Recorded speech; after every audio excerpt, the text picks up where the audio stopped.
Here's a cool little portable stove you can make with things you probably already have sitting around your house. First, you'll need a couple of cans of soda. Make sure there's no bumps or dents in the bottom. You'll also need some fine sandpaper, a utility knife blade, a thumbtack, a coat hanger, some fiberglass, and a bottle of heat. Use the sandpaper to remove the paint off the bottom couple of inches of both cans. Open the first can and pour out the contents. Using a book to hold the utility blade, carefully cut off the bottom inch of the first can, and then use the sandpaper to smooth out the sharp edge. Use the second can to stretch out the lip of the bottom half of your stove.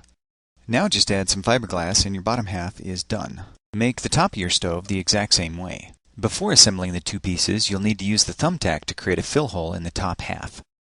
Now comes the tricky part. Carefully place the top half inside the bottom as level as possible so the edges don't catch. Use a shim from the leftover piece of can if you're having problems getting it to fit. Once you have it lined up, squeeze it together as tightly as you can get it. Finally, use the thumbtack to create the fuel jets. Create a bunch of them evenly spaced around the top of your stove. If you don't already have a pot stand, you can quickly make one with a wire hanger. Just be sure to sand off the outer coating first. Now it's time to test it out. Slowly pour the heat into the stove, giving it time to drain through the fill hole. It doesn't take very much. A few tablespoons is enough to boil a pot of water. This type of can stove must be preheated for a second before the vapor pressure will sustain the jets. Once it's lit, put the pot stand over it, and then you're ready to cook.